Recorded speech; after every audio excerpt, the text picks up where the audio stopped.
어떤 분들이 질문을 하셔요. 예수 믿는 신앙, 즉 기독교는 서양의 종교 아닙니까? 이렇게 얘기하시는 분이 있어요.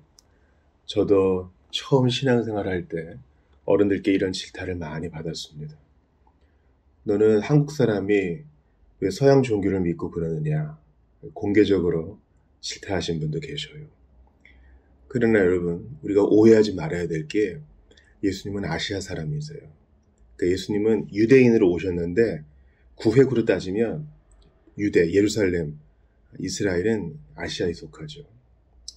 그런데 하나님의 섭리는 예루살렘으로부터 시작된 복음이 동방으로 퍼져나가게 하시기도 했지만 주된 지류가 유럽으로 먼저 가게 하셔서 온 인류에게 전파되게 하셨습니다. 우리가 소위 트로이로 알고 있는 드로아에서 주께서 환상을 보이셨죠. 그래서 그 지역에 좀 머물고 그 지역에서 복음을 확장하려고 하는 바울을 멈추어 세우시고 발길을 유럽으로 돌리세요. 그래서 오늘 본문은 이제 복음이 서진하는 거예요. 예루살렘에서 시작된 복음이 유럽, 즉 빌립보에 딱 정착해서 유럽의 첫 교회가 세워지는 아주 영광스러운 장면입니다. 그러니까 왜 우리가 서구 신학을 배워요? 왜 교회사를 배울 때 먼저 그리스, 로마 그쪽을 먼저 공부해야 돼요? 왜 그런가 하면 하나님의 섭리가 그러가기 때문이에요. 하나님께서 원래 바울이 계획하던 바를 멈추시고 그거 아니야. 내 뜻은 너의 뜻과 달라. 나의 길은 너의 길보다 높아 하면서 사도 바울의 전도 여행을 유럽으로 옮기십니다. 11절을 보니까 우리가 드로아에서 배로 떠나 이제 아시아를 떠나서 트로이에서 그리스로 즉 유럽으로 넘어갑니다. 사모드라게로 직행하여 이튿날 네아폴리로 가고 거기서 빌립보에 이르니 빌립보 맞아요. 빌립보서의 바로 그 빌립보예요. 알렉산더 대왕의 아버지의 이름을 딴 바로 그 도시입니다. 하나님께서 거기로 이끄셔서 그 도시에 설명을 합니다. 이는 마게도냐 지방의 첫 성이요 또 로마의 식민지라 이 성에서 수위를 유하다가 이제 바울은 전도단과 함께 하나님의 인도하심을 구하던 와중에 이제 안식일을 맞게 됐어요. 여러분이 안식일이란 말은 현재의 토요일이죠. 잘 들으셔야 돼요. 유대인들은 가는 곳마다 안식일을 지켰어요. 지금도 그렇습니다. 사바스라고 해서 안식일을 지킵니다. 안식일을 지키는 것은 유대인의 정체성이에요. 바울은 그리스도인이지만 아직도 유대인으로서 유대인인 자들에게 복음을 전하기 위하여 안식일을 지켜 행합니다. 그러니까 바울이 얘기하죠. 내가 율법 없는 자에게는 율법 없는 자처럼 접근하고 율법 있는 자에게는 내가 비록 복음으로 자유한 자나 율법 있는 자의 외양을 쓴 것은 모쪼록 몇몇 사람이라도 구원하게 합니다 했어요. 몇몇 사람을 구원코자 하여 그는 그 사람의 형편에 맞추어 줍니다. 이것은 타협이 아니고 변절도 아닙니다. 안식일에 우리가 기도할 것이 있을까 하여 문 밖 강가에 나가 거기에 앉아서 모인 여자들에게 말하는데 바울은 기도하러 나갔다가 자기처럼 기도하러 나온 여인들과 또 거기 모인 사람들에게 전도합니다. 여러분 저 좀 보십시오. 저는 저기 유대에서 온 사람입니다. 안디옥에서 저를 파송해 주었는데 제가 믿고 있는 바를 여러분에게 말씀드리겠습니다. 지금과는 상황이 좀 다를 수 있어요. 2000년 전 로마 시대잖아요. 전기도 없고 라디오도 없고 TV도 없고 인터넷도 없고 휴대폰도 없어요. 그래서 이것저것을 유랑하는 선생들이 많았습니다. 순회 교사들이 많았어요. 그런 사람들이 딱 자리를 잡고 뭔가 발언을 하면 새로운 인물이 왔네. 한번 들어보자. 이것이 그들의 열린 마음이었습니다. 그래서 가는 곳마다 회당에서 또 모인 사람들에게 복음을 전할 때 사람들은 을에 관심을 가졌어요. 14절 보세요. 두아디라 시에 있는 자색 옷감 장사로서 그러니까 지금 빌립보 사람이 아니에요. 두아디라 시에 있는 루디아가 마침 거기 와 있어요. 그러니까 이 루디아는 사업가예요. 그죠? 이것저것 다니면서 물건을 떼다 팔고 또 거래를 하는 2000년 전의 일로서는 상당히 이례적인 일이죠. 그러니까 여러분 베베도 그렇고요. 로마서를 배달한 베베도 그렇고 여성이잖아요.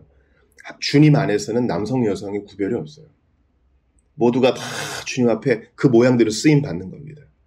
브리스길라와 아굴라도 그렇고요. 브리스길라와 아굴라에서도 여성이 먼저 앞에 나오잖아요.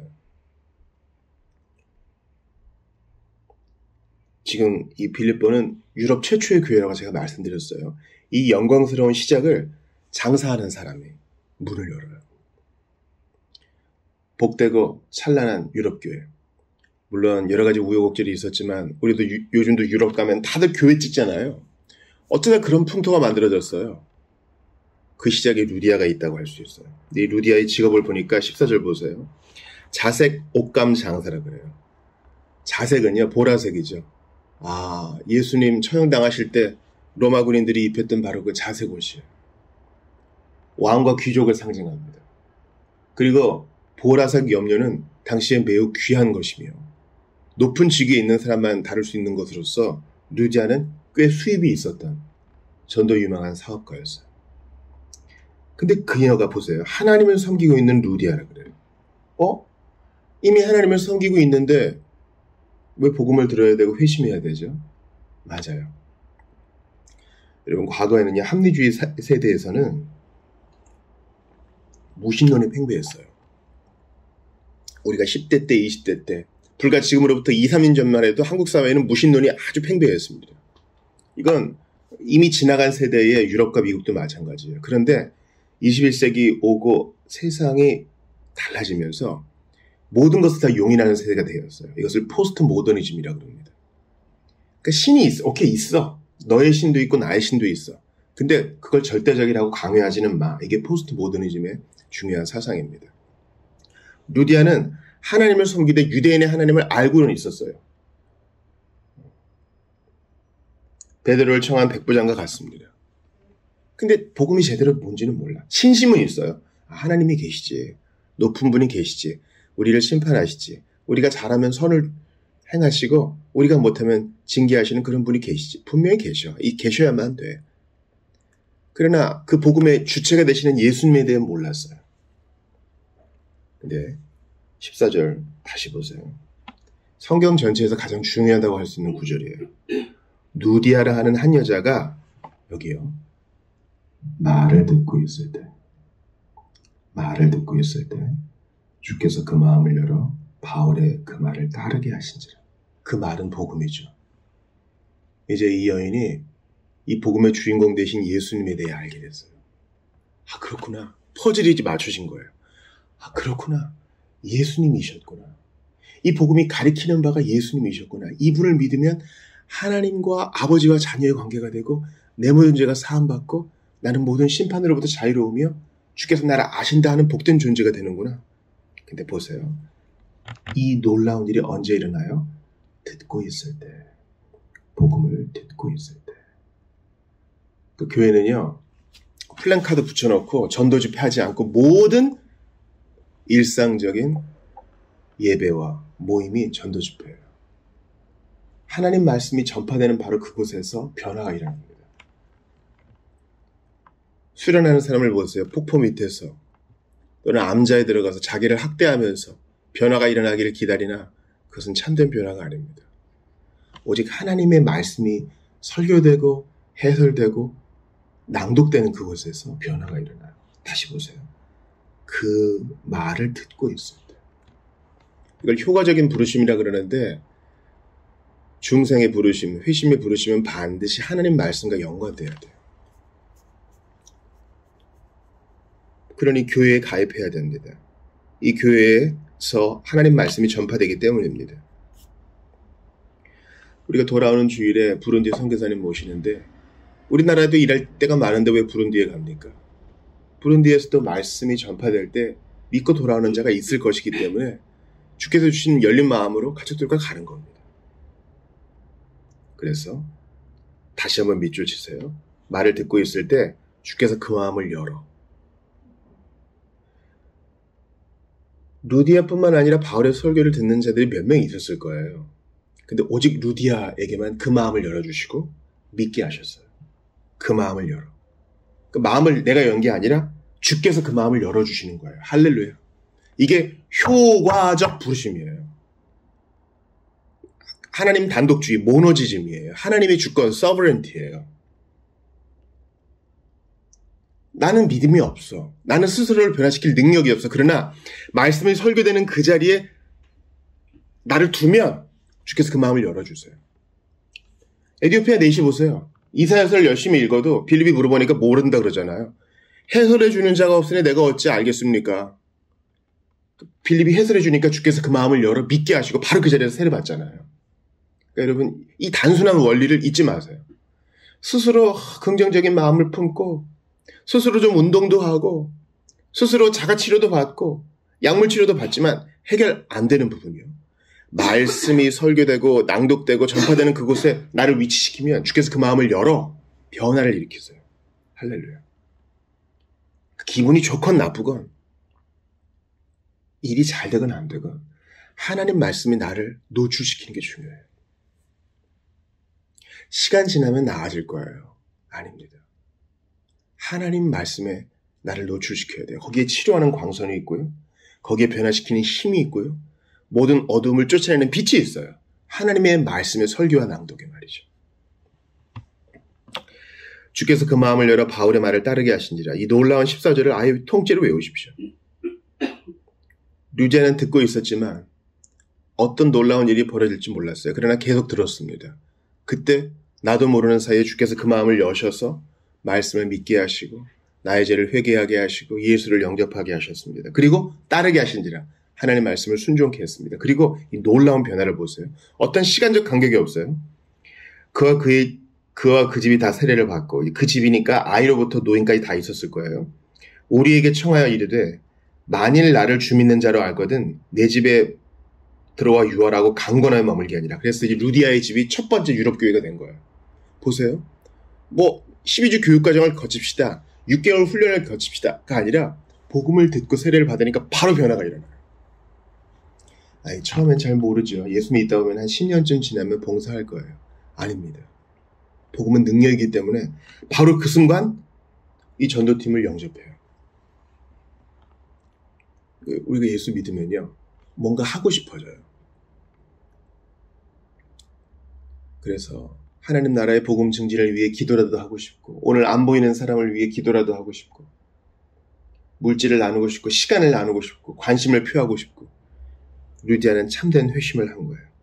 그러므로 이 처음 시작이 무엇입니까? 하나님 말씀이 설교되고 낭독되고 읽혀지는 바로 그곳, 해설되는 그곳에 나를 노출시키는 거예요. 로이드 존스에게 많은 사람이 상담을 하러 왔습니다.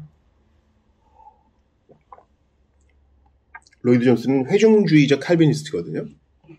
그러니까 런던의 웨스트 셰플에서 온갖 사연 있는 사람이 다 오지 않았겠어요. 제1, 2차 세계대전이 끝나고 여러 가지 무신론적 분위기가 팽배할 때 믿음 없는 사람, 또 귀신 들린 사람, 사랑하는 사람을 잃은 사람, 이제 곧 여기를 떠나야 되는 사람 여러 상담이 왔죠. 그의 최선의 조언 중 하나는 집회에 자주 참석하십시오. 셰플에서 금요일 강의가 있고 또 주일 아침과 오후에 저녁에 설교가 있으니 이런 집회에 최대한 자주 참석하십시오. 저는 처음에 이게 뭔가 했어요. 맞아요. 우리는 어쩌면 더 많은 기도를 하는 것보다 제대로 된 진리에 노출시켜 우리를 정위치에 두는 것이 중요해요.